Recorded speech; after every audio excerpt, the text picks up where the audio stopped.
নৃসিংহপুর ফেরিঘাটে তলিয়ে গেল লরি। নদিয়ার শান্তিপুর কালনাঘাট ফেরিঘাটে ভেসেল পারাপার করার সময় জলে পড়ে গেল ইট বোঝাই লরি। লরির ধাক্কায় জলের তলায় তলিয়ে গেলেও এক ছানা ব্যবসায়ী ঘটনায় রীতিমতন চাঞ্চল্য ছড়ালো। যে 7:05 যিনি ডুবে গেছে তার বয়স কত? ছানা ব্যবসায়ী? হ্যাঁ, ছানা ব্যবসায়ী। বাড়ি বেলেডাঙ্গায়। ওর বাড়িটা মনে হয় চাঁদগুড়ি। আপনিও তো ছানা ব্যবসায়ী? হ্যাঁ। তারপর সে জলে তলিয়ে গেছে? জলে লরির তলায় আছে ও। আর লরিতে কেউ ছিল? লরির লোক দুটোই লেবে গেছে। ওরা পালিয়েছে? হ্যাঁ। গোটা এলাকায় জলে তলিয়ে যাওয়ার খবর পেতেই ওই পরিবারের লোকজন ঘটনাস্থলে উপস্থিত হয়। এরপর উত্তেজিত জনতা কালনাঘাট ফেরি সার্ভিস বন্ধ করে দেয়। ঘটনায় শান্তিপুর থানার পুলিশ ঘটনাস্থলে এসেছে। যাত্রীবাহী সমস্ত পরিষেবা বন্ধ করে দেওয়া হয়েছে আন্দোলনকারীদের তরফ থেকে। আপনি কি বোর্ডে ছিলেন? আমি বোর্ডে ছিলাম, বোর্ডের পাশে ছিলাম। হ্যাঁ, এটা কি হলো ঘটনাটা?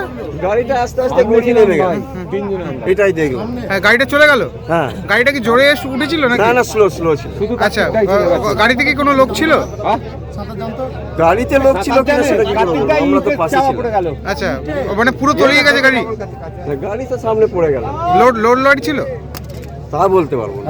এই আমি পুরো ওই সামনেটাই ছিলাম। কোথায়? বোর্ডে? বোটের একদম সামনেটা ছিলাম। হ্যাঁ। লরিটা আমাদের একদম পেছন দিকে ছিল। হুম। অনেকটা গ্যাপ ছিল।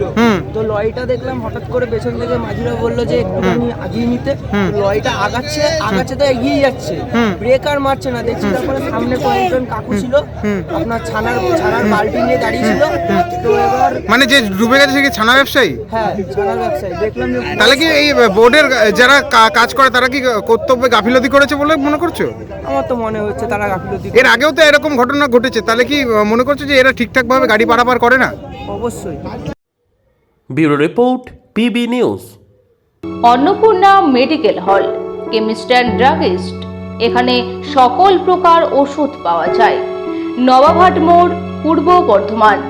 যোগাযোগ করুন 6295528655 অথবা 7602347696